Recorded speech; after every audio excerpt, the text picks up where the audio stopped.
is rather arbitrary of who's in it and who's not. It doesn't have a lot of logic to the boundary line.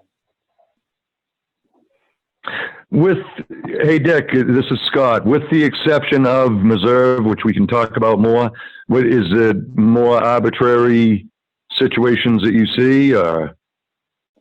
Well, you know, because I mean, the only other ones that are greatly affected is Mirror Lake, of course, and Route 16 North, and actually maybe one. Yeah, I can't think of who else, but I mean, are there other ones that are real that you see as arbitrary?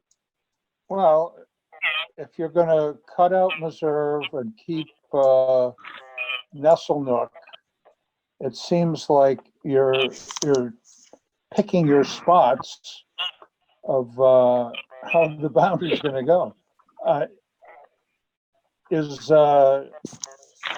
Let's see, the Inn at Jackson, no, the Inn at Thornhill. Is that within 500 feet of the loop? Is it in the commercial district? Does the commercial district have anything to do with the water precinct? This is Scott. No, I don't think it has any bearing. The original bounds, well, you know, of course we'd have to re-look at that. We have, it does go back to the 70s. And again, I think it was probably, you know, that was previous to Wentworth. I'm pretty sure previous to the full establishment of Wentworth condominiums. And there were some properties on that portion, and I think even above on Carter Notch Road, which were taken out because they were arbitrary or not well serviced. And properties that, if you look at the map, taken out from the original boundaries on Black Mountain Road that couldn't be serviced. So we certainly we tried to put in a clear policy and it not be arbitrary, as you say, Dick. So that's why I think okay, that answers it. Okay. And Scott, if I could just add just one thing, I believe you explained to me too that part of the original declaration was trying to capture as many properties under the 900-foot contour, correct? Because that's kind of the highest, basically the highest elevation. Yep. So you can't service above that. Good point. Good point. Is that, you know, having to do with elevation and water pressure and the required water pressure by New Hampshire DES. That is one of the absolute necessary things was the elevation of the property. Okay. And so thank you for mentioning that, because that was an important aspect of the policy.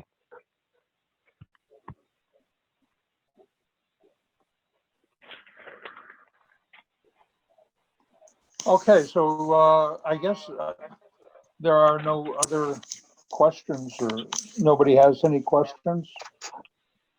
Hey, Dick, this is Julie Hoyt. Can you hear me? Hi, yes, I can. Hi, I just wanted to clarify something that Andy had said earlier. He had said that the selectmen approved this in February, but that's not true. The selectmen accepted the petition in February, and then we scheduled a public hearing for April 6th, which was canceled because of COVID. So I just wanted it to be clear in the meeting minutes that no, it was not approved in February. The petition was accepted in February. Thank you, Julie. Okay.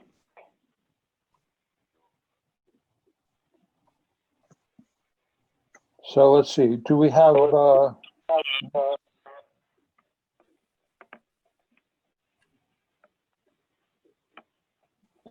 three selectmen here today? Yes.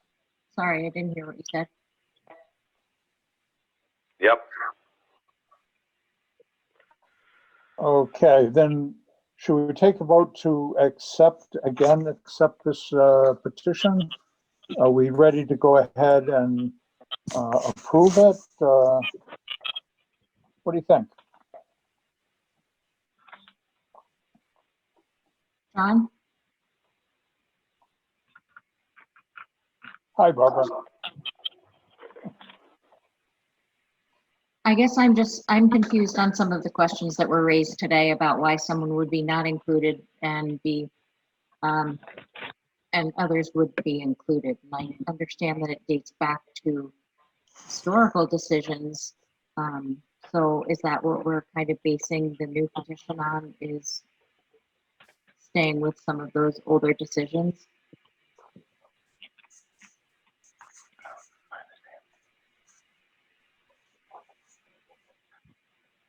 And my question, I guess, is anybody join the water precinct who is within that elevation range and within, obviously the boundaries, who hasn't, yet to receive water?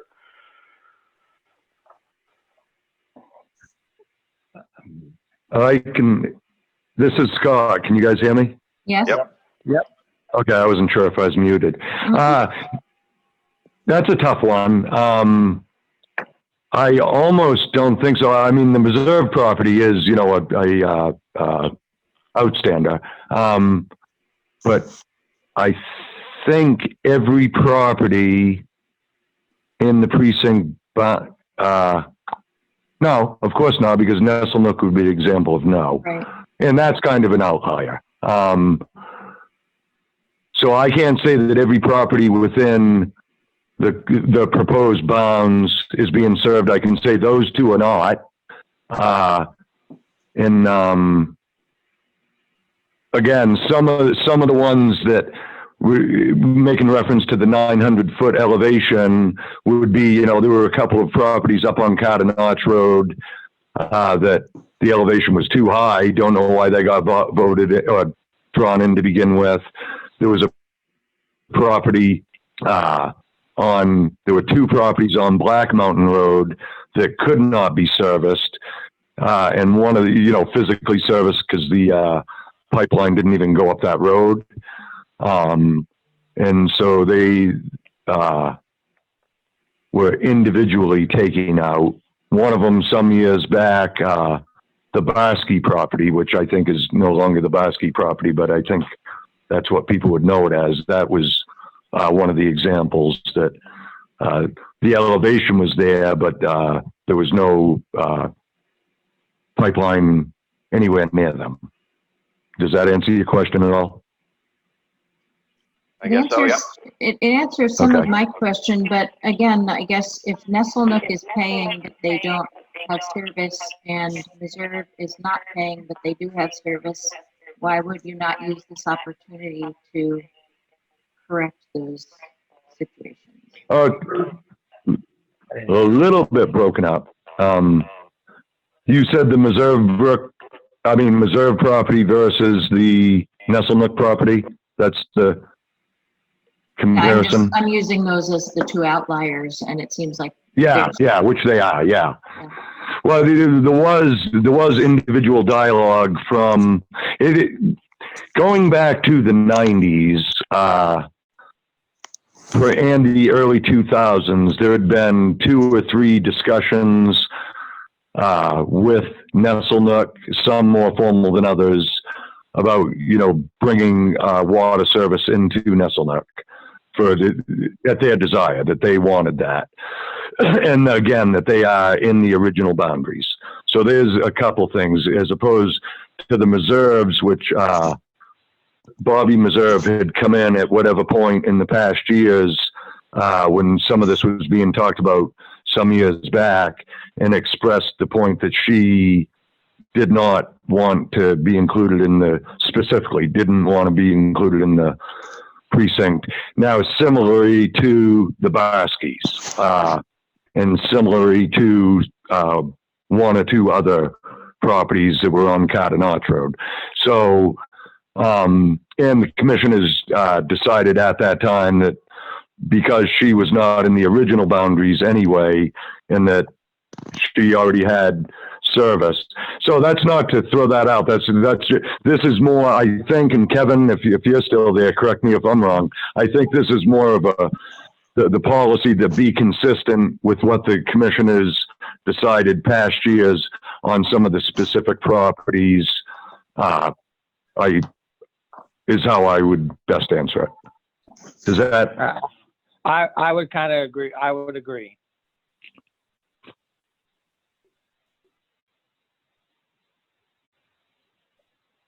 Now, Scott, do you have the map right in front of you?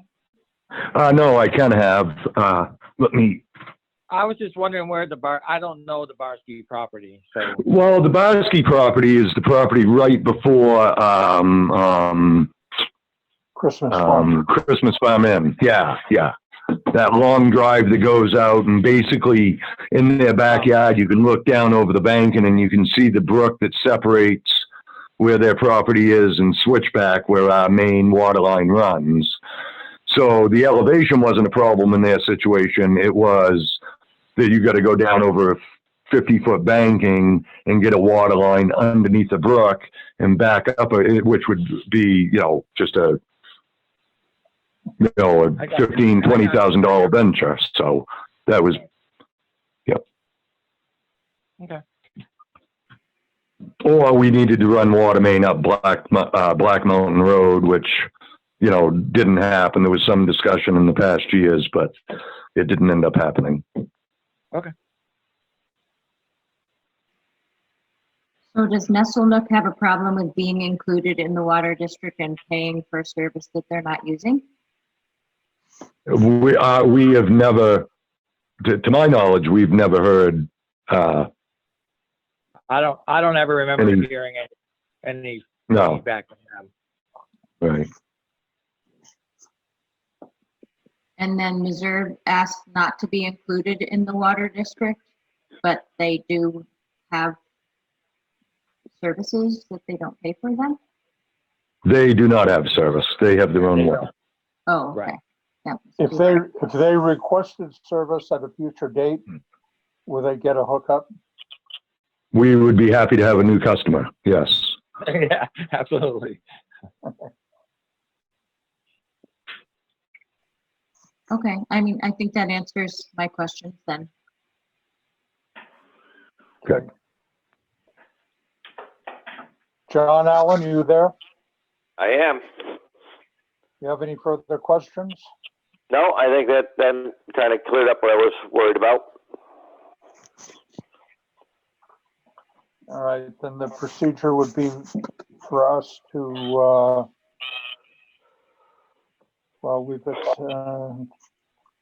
maybe we should accept the proposal again, just to be clear. So I'll make a motion to accept the proposal for the water precinct boundary changes. I will second. Barbara, how do you vote? I vote yes. John, how do you vote? Yes. Bennett, yes. And then do we approve the boundary line adjustment?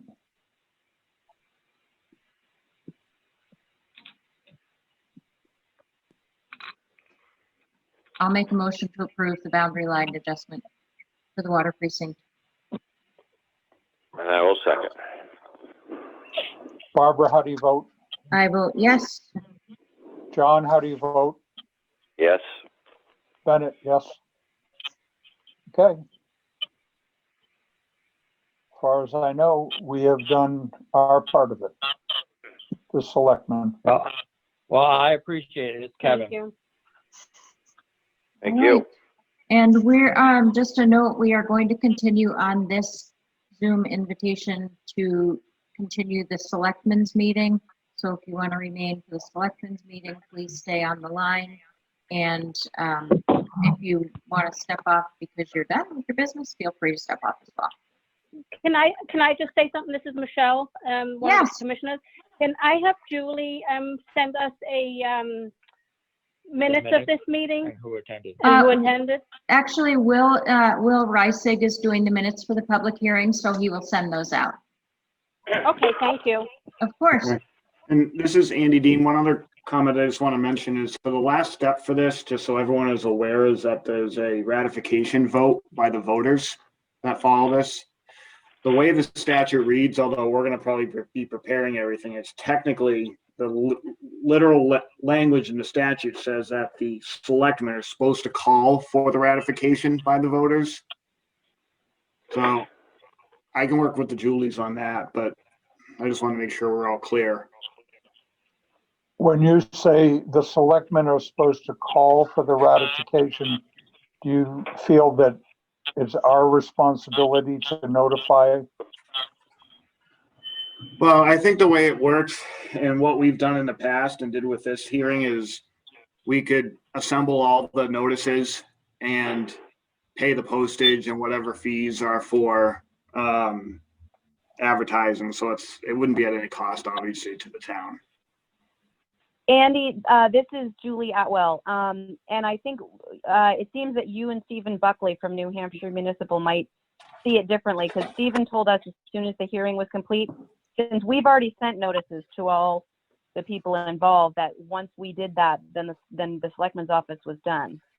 Yeah, I know. And I talked to Stephen in August about that, and I'll talk to him again, because when I went through it with him, line by line on the statute, he understood where I was coming from. And honestly, I was actually using Jackson's prior counsel's memo from Upton and Hatfield when they tried to do this in 2009, and Jackson's town council came to the same conclusion that I did. So it'll get done, whether we're sending a notice or the selectmen are sending the notices. We'll figure that out between now and then. So why would there be a second round of notices going out when we've already sent them for this particular hearing? Because that's how the statute is written. This is Julie Hoyt. So when we sent out the notice to the residents, the water precinct residents, in the notice it says a ratification vote shall take place at the water precinct annual meeting on Wednesday, March 3rd, 2021 at 6 p.m. at the Whitney Center. So maybe that's sufficient notice. Maybe that's the sufficient notice. And if that's in there and that went to every single affected person and every voter within the water precinct, then we probably don't need to send the second notice. Okay, we were thinking that was the notice for the ratification vote. So sure. We kind of. Okay. Thanks.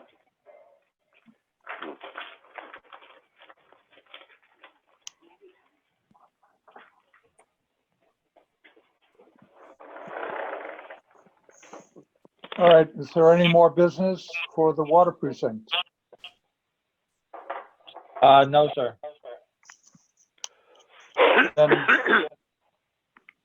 I would entertain a motion to adjourn this public hearing. I will make that motion. I will second that motion. Barbara, how do you vote? I vote yes. John, how do you vote? I vote yes. Bennett, yes. Water precinct meeting is adjourned. Thank you all. And again, if you want to stay on the call for now, we will be continuing with this selectmen's meeting on the same Zoom call. Yeah, I've got 3:28, so I don't think we're Nope. hanging around too. Right. Bye.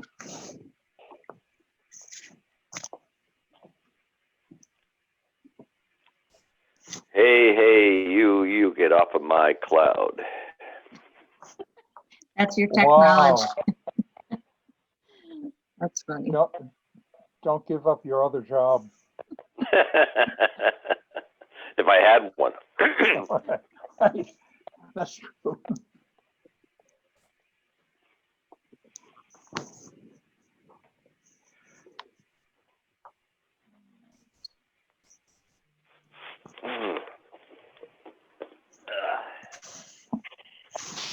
Well, my watch says it's 3:30, so that's close enough. I can't see the clock in the meeting room, so I will call today. I can see it.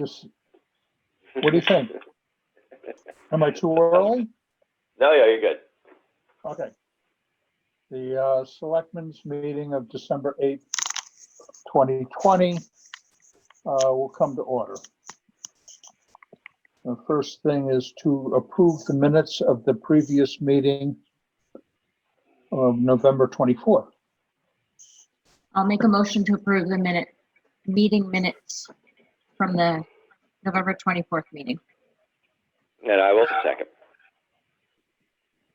Barbara, how do you vote? I vote yes. John, how do you vote? I vote yes. Bennett, yes. All right. And now the next item is the discussion of the update of the COVID policy for the town employees of Jackson. Emily, did you want to, Emily's on the line. Yeah, so I did have a chance to review this with Julie Atwell. She forwarded it to me, and with Kevin. And we certainly have been learning a lot the past week, both at the state level and the local level. And I approve the changes to the policy. I think it's good. There's links to the updated guidance that came out from the state as well. And I think the biggest thing is that we, continue to remain vigilant and stay right here in Jackson if we don't have to go anywhere else. But happy to take any questions if people have. I don't have any questions. I think the new policy is, the new policy as of today is, encompassing. So I think it has some good rules to follow. And like you said, stay safe, stay vigilant, keep masking, follow the rules if you test positive or if you're exposed to anyone. And also probably keep in mind that it's probably a living document in the sense that changes may still be coming in forward. Absolutely.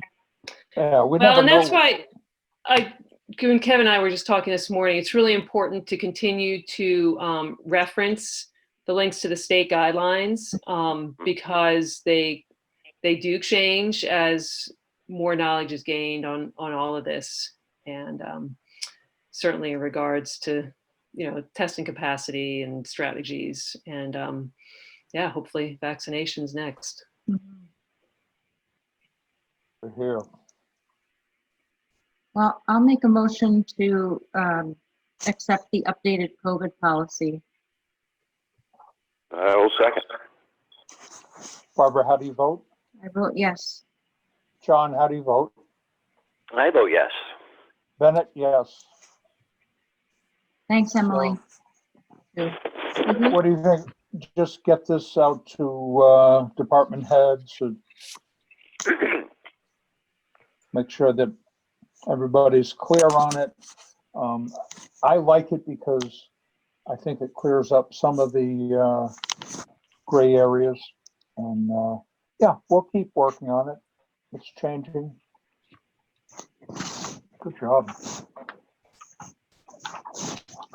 All right, our next agenda item is just to say that the office closure will go on until we feel there's, a safe way for us to go back to through the window. For right now, we just soon have use the drop boxes, certainly call in.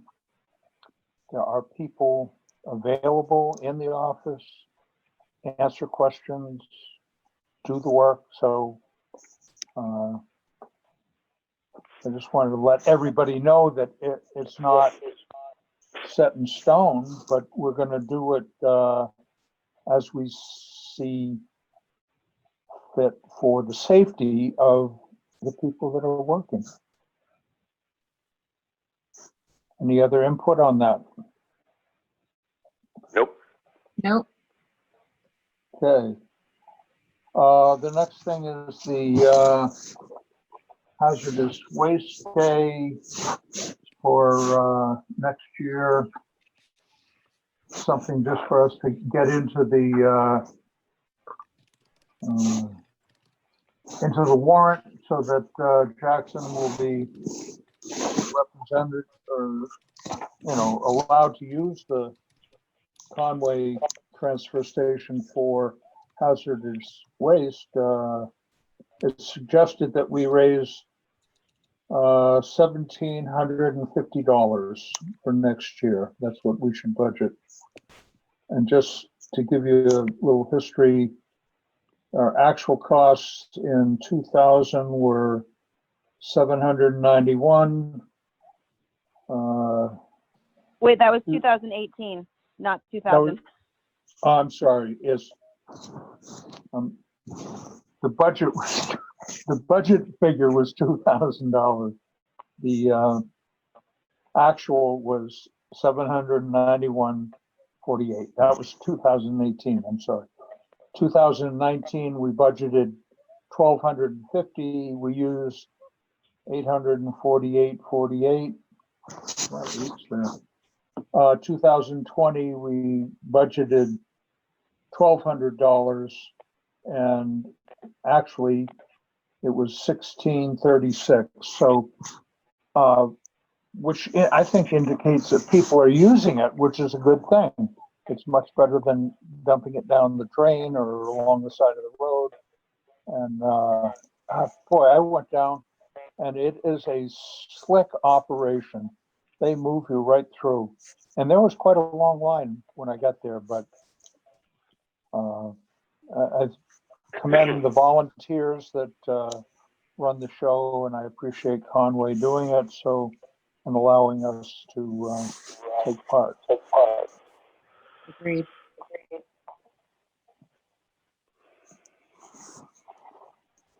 Okay. Uh-oh, I'm feeding back.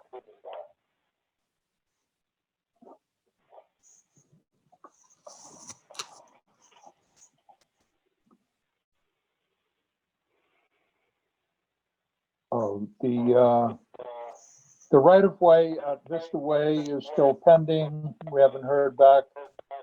The driveway permit issue with Benish is still pending.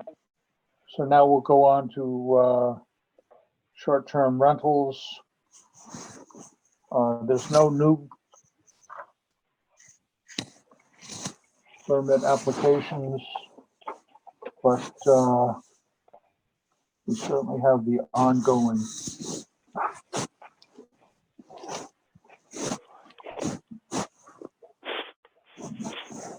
There it is.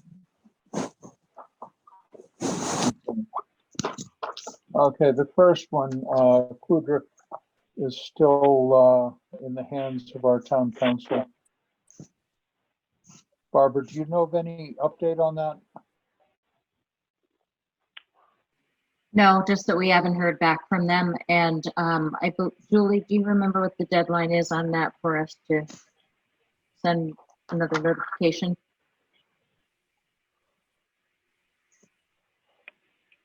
I don't. I have to look it up though. We'll confirm, but still no word back from Mr. Kruger to our legal counsel. Yeah. Okay, Nunez, a notice of violation needs signatures. I signed stuff this morning, but I don't think it was that letter. Anyway, that should be available for us to sign. Klein, the permit was denied. They're updating their egress windows. I believe those are updated, so we can now approve their application. Oh, that is updated. I'm sorry. Yes, I see that now. Updated egress windows. Those, I don't know. The installation is complete.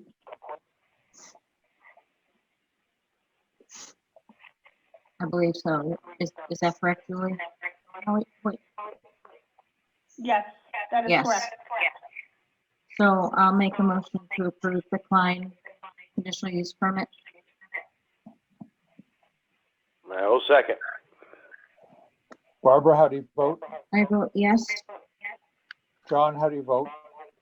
Yes. Bennett, yes. DeFrucio, egress windows have been ordered. Egress window has been ordered. So I'd say we hold on to that one. Correct. I would like to see it installed. Johnson, request to speak. Judy Johnson. Actually, it's Heather Johnson. How you doing? I'm sorry, I'm sorry. my video's not working. Sorry. Hi, Heather. Hi, John. How are you? Good. How are you? Good, thank you. So, I know you might have some questions for me, so I'm happy to answer anything that you might have. Well, I guess we're waiting for egress windows Okay. for that so, property. Yep. So, back on June 11th, I applied for the short-term rental conditional use permit. And then I got a letter, an email from you guys on August 17th from Julie Atwell, CC to Julie Hoyt and Kevin Bennett. And they, at the bottom of the email, it said, please contact our town building inspector, Kevin Bennett, to discuss. So I left a message for him. We played phone tag for a few days, August 17th and thereabouts. And then we made a date and he came up to the house on August 27th, and we went around the house and measured the windows, and we made a plan for how to deal with things. And he told me that day that the first thing I should do was to get estimates for the 3 windows to be replaced, which is what I've been working on. 2 of the windows are pretty cut and dry. Granite state glass can install them, no problem. One of the windows is a unique window. That's a greenhouse window. And I've been dealing, granite state glass doesn't do anything like this. I've been checking all around. I'm talking to a company actually down in Pennsylvania to do a custom build of a greenhouse window that's egress compliant. But I don't know if it's going to go that route. We may have to switch gears and go with a different window between the desk and the greenhouse window in the upper office / TV room where we're talking about the greenhouse window replacement. So we might have to switch gears and go from a greenhouse window replacement to another one of the windows to be installed with a compliant window that granite state glass can install. Half the problem is not only finding the custom windows, but finding a contractor to install them. I've left messages for longtime friend Chris Carlton, who has done work at my house in the past. Well, you know Chris, he's super busy, and I do know of one other gentleman I can call, but honestly, I'd rather have either granite state glass or somebody that's a window company install all 3 at the same time. So that's what I'm working on. So with Kevin's instructions, I was working on getting these estimates over the past 2 months. And then he said, after you get your estimates and decide on what you want to do, then you'd apply for your building permit and to get the work done within a year of applying for that building permit. Is that right? True? Is that all true and accurate? Yep. Okay. All right. A building permit lasts for a year. Yeah. So my plan was to get the work done in the spring, like on or around, right around mud season, April-ish, Are you renting the property now? Oh, yeah. I have been since 2014. I've been one of the very first short-term rental homeowner and property owners in Jackson all along.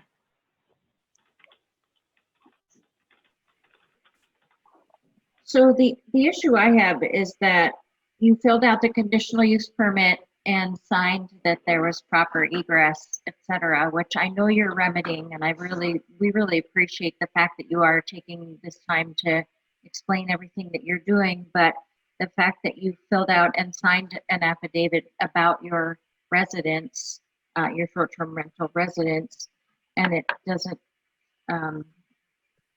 meet those codes is where we run into a dilemma as selectmen, because we can't approve your conditional use permit to rent your property knowing that there are these issues with egress windows. Okay, well, when I applied for the permit, I didn't know that the egress windows were an issue. So I signed it and, sent it in with all the proper information that I had known. I mean, I showed Kevin when he was there at the property. Our house was actually broken into back in 2011, and there was actually somebody that came through one of our windows that's, according to Kevin, it's 3.625 square feet large. So anyhow, I know people have gotten in and out the windows. They weren't probably heavy people, but maybe it was a skinny robber. I don't know, but Right.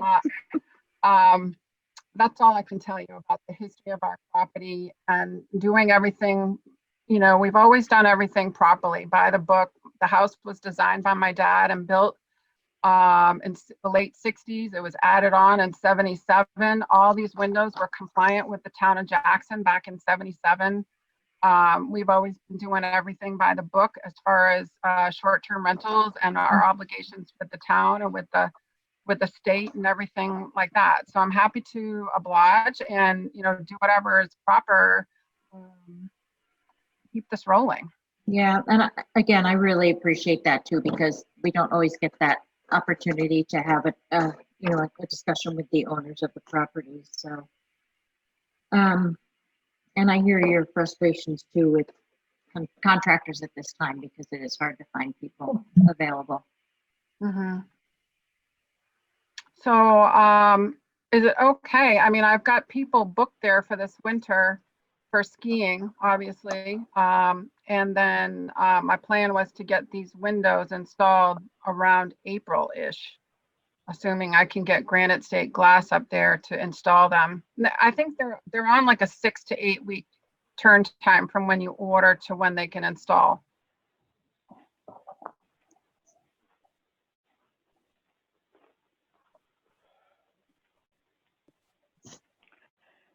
All right, well, I still don't see that we can approve your permit because that work has not been done. Right. And right now, you are non-compliant.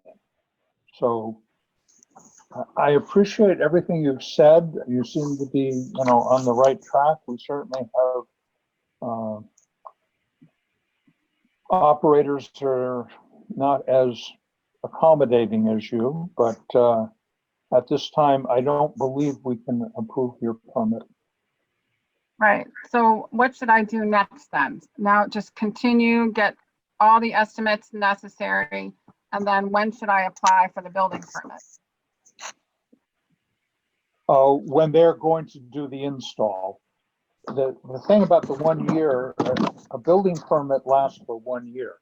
You'd have to get another one. So wait until you hear from the glass company that they're getting close to coming in, and then make the application for a building permit.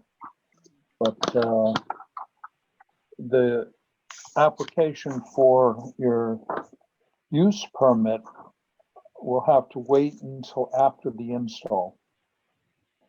Okay. Heather, are the basements down, the bedrooms in the basement there where these windows are? Is that the deal? Yeah, we have a full walkout lower level of our house. Yeah. And yeah, 2 of the windows in question. There's also a door downstairs that goes out to the back deck. I don't know, is Kevin on this call? Kevin, are you there? He is on the call. Kevin, do you want to unmute?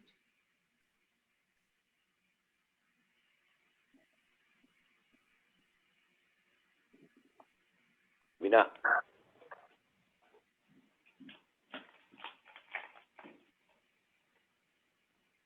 He's showing on here. I just don't see that he's unmuting.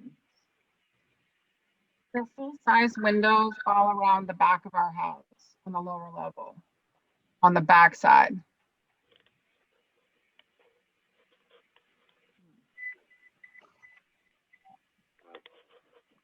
So that's what we're having one window.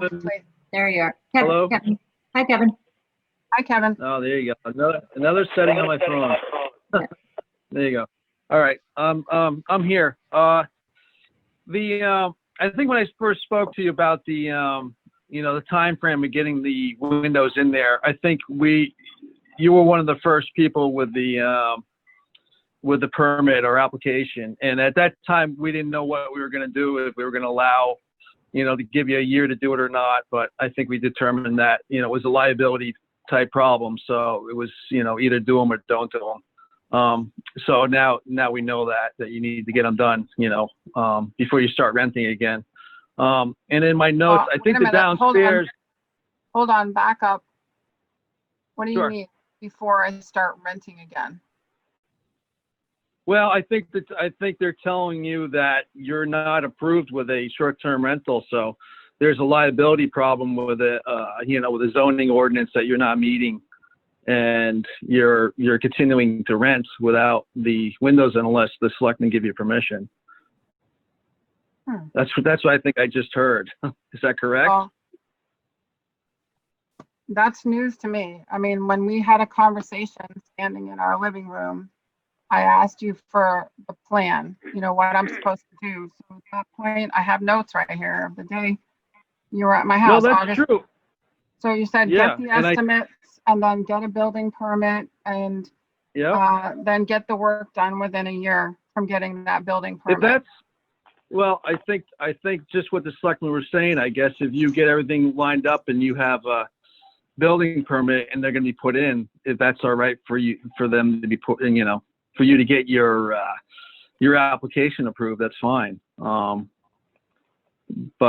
I think at the time I didn't know, we really didn't have a plan on that because I know, you know, nobody could get contractors. Windows were backed up for, you know, months on end trying to get materials and windows and stuff like that. So I think Dick just said that, you know, that wasn't approved until the installation. And just a couple other notes here. The reason that the two bedrooms need the egress is because you have bedroom doors on both of those bedrooms. Even so, you have another doorway out of the basement. The minute the bedroom has a door, you need a second means of egress.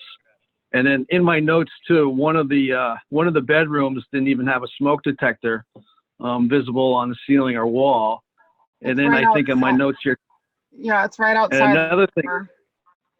Yeah, right. Yeah. So if you looked at the publication from the fire marshal's office on requirements for smoke detectors, each bedroom requires a smoke detector. And then on each level of the residence, you need a smoke detector / carbon monoxide out of each doorway in the hallway. And I was looking, and that was just a smoke detector you had in your hallway, not a combo. So you need a separate carbon monoxide or smoke or a combo out in the hallway.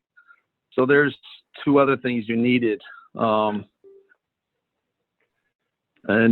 like I said, your house is unique because of the windows. Kevin, this is Barb. I don't mean to simplify this, but is it as simple as if Heather took the doors off of those two bedrooms until the egress windows are fixed, that she wouldn't need? Yeah, you could do. Yep, you could do that. That would definitely meet the requirement for out of the building code and fire code if the doors were not on those bedrooms, because you would have a second means either going out or up the stairs until you get the windows. Correct.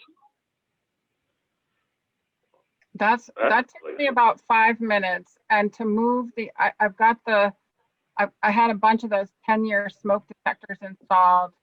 I don't have I don't have the CO2 downstairs, but I do have the 10-year smoke detectors all over the house. It's not in the bedroom, but it's like 2 feet away outside the bedroom. So if I move that, put a second CO2 smoke detector downstairs and put another 10-year, which I already have, smoke detector in the bedroom, which is no big deal, and then just take the two doors off. Are we good till like April? So I can just get through this winter. Awesome. You would be, yes. Yep, you would be. There you go. That's no big deal. That takes me like 20 minutes. I can get all that stuff done and then Yep. just get through till April, and hopefully I can get a contract up there Go. by the, All by right. next. That was easy. All right, so thank you. So are we all set then? So, You're all set with me, yeah? all right, so do we want to put this on next agenda, or do we want to vote on this tonight, Dick and Don? I realize it's a very quick fix. I'd like to see it in place. So we'll continue this on to the next agenda, and then Heather, again, I think I speak for everyone. Thank you for being on the phone and helping through this, and hopefully we can resolve a lot of things that shouldn't become problems or obstacles. So, Yeah, Yes. so I mean, I can also, I have to go up there this week anyway. So how about if I call Kevin and Mhm. schedule a quick visit, if you're willing, Kevin, to come by the house and just make sure it's up to snuff for you? Yes, that works. No problem. Just give me a call. Okay, it'd probably be a day next week if you're available. That's fine. Yep, I'm around. Okay, thank you. Beautiful. And thank you for coming and talking to us. I find it really helps. Well, thank you for listening to me. I was kind of flabbergasted when I saw my name on the no response, and I just felt like a loser. So anyway, I wanted to prove I'm not a loser, and I'm doing everything. You are by the not a book. loser. Matter of fact, you're way ahead of the game. I'm trying as hard as possible. You know, Heather? all right, to be continued. All right. Thank you very much. Have a good evening. Thank you. All right. See you, Heather. Bye-bye.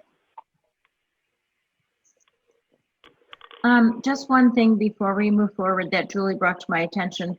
On the Nunez notice of violation, we do need to make a motion to file that complaint. So I will make a motion to file a notice of violation against Nunez.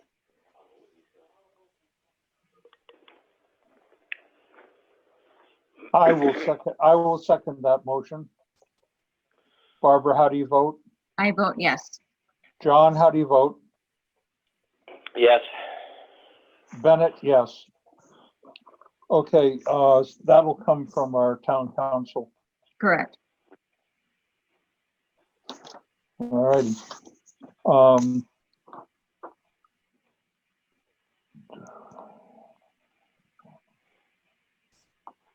Diffusco, updated advertisement. They have a updated advertisement as of 12/2. I think that we can go ahead with them. Right, we are going to approve this conditional use permit at this time. We can vote on that. There has been a complaint filed against them, which we will be handling separately from the conditional use permit. So I'll make a motion to approve the conditional use permit based on their updated advertising.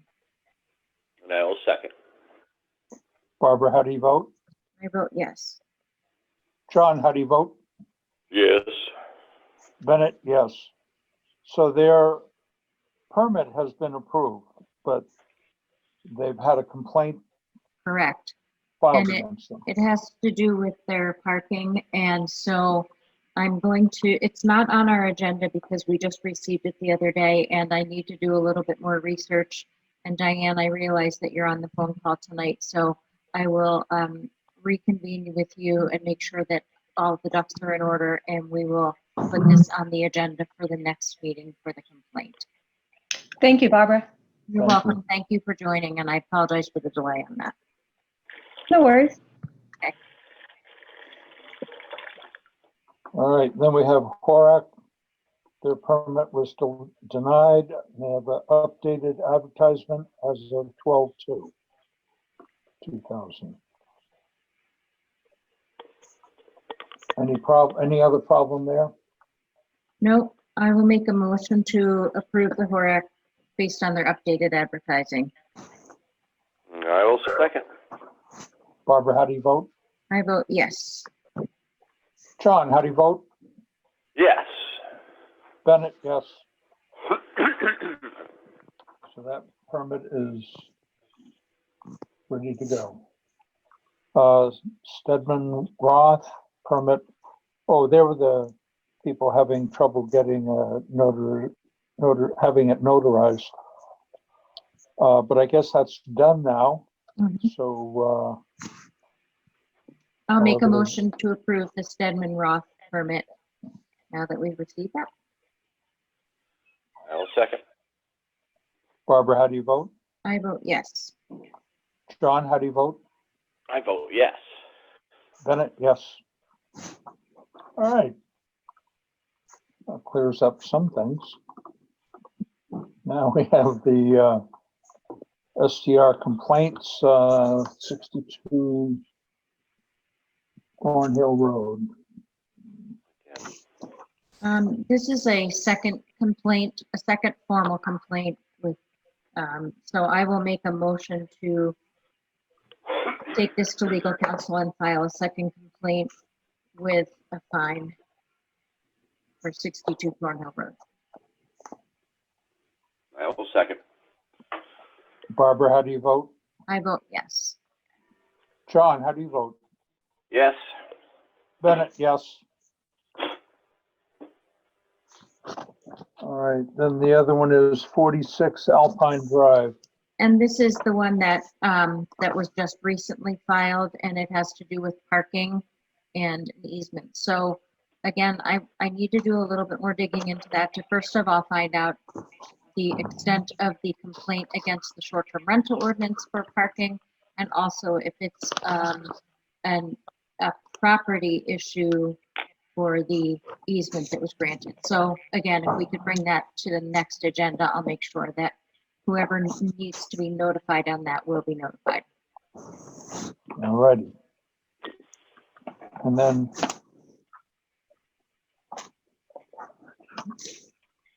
which one do I have here? Oh, Oregon. We still can't get them straightened out on their advertising. I've got their latest advertisement. At one place it says 10 adults. Turn it over, it says sleeps 21. Another place says 5 bedrooms, 4 bathrooms, sleeps 21. So I think we've got to get that cleaned up. Yeah. Agreed. And hopefully we will. As I understand, it was their advertisement was changed once, and now it's gone back, or they have put in the 21 people thing again. So anyway. Well, I think at 21 people there, they don't have to worry about a $275 fine because that'll be easy to fork over. Right, and just take up, $10 or $15 from each person, and right, you pay your fine. Unfortunate. But that isn't a one-time fine, so hopefully they'll get that straightened out. Although, I guess they should do they get a notice on this? This is the one that's the second, their second formal complaint. Okay. So, yes. So should we take a vote to That's the 62 Thornhill Road, I think. 62 Thornhill Road? Yeah, that was the one we voted on first. Oh, okay. For Horgan, yeah. Well, then, is Kevin Bennett still there for I building am. permits? Yeah. Any building permits, Kevin? there's no building. Can I make a comment about that last short-term?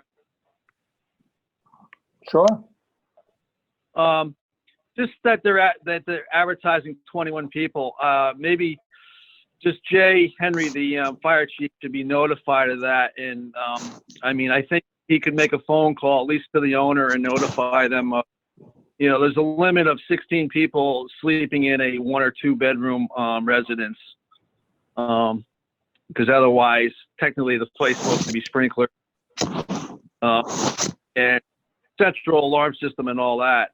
So Right. maybe Well, just if they go over 16 people, it's a different occupancy. It's no longer just a rental, but they're a hotel motel.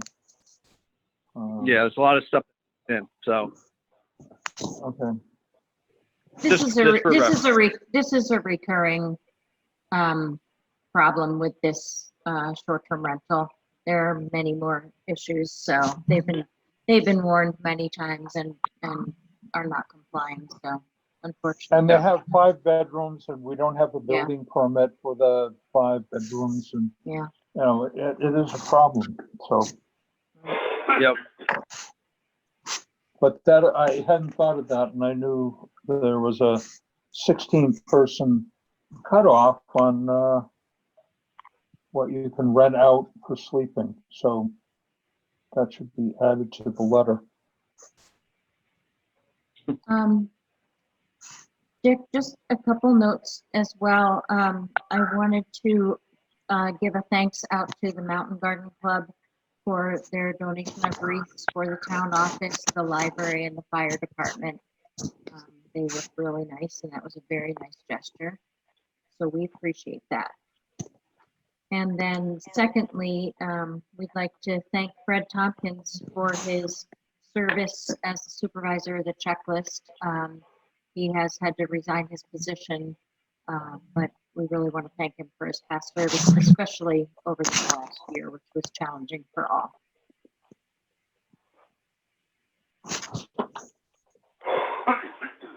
Well, thank you for that recognition, Barbara. So we're done building permits. Now we have upcoming meeting. Oh, Julie Atwell, Julie Hoyt, do you have anything to add? Have I gone and forgotten Nothing something? from me. No, nothing. Oh. Then I'll just say that our next meeting, Selectmen's meeting, is Tuesday, December 22nd at 3:30 via Zoom. And the next one after that is January 12th, 2021. Oh, that'll be a Zoom meeting at 3:30.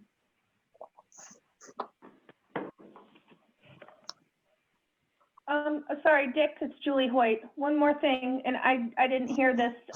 Did you guys make a motion to send Horrigan a second violation notice? Yes, we did. At I the believe very we first. did. Yeah. Okay, great. Thank you. Yep. Any other public comment? Any other business to come before the board at this time? I don't see anyone raising their hand.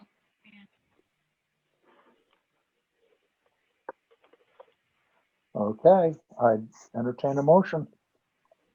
I'll make a motion to adjourn today's selectmen's meeting. I will second.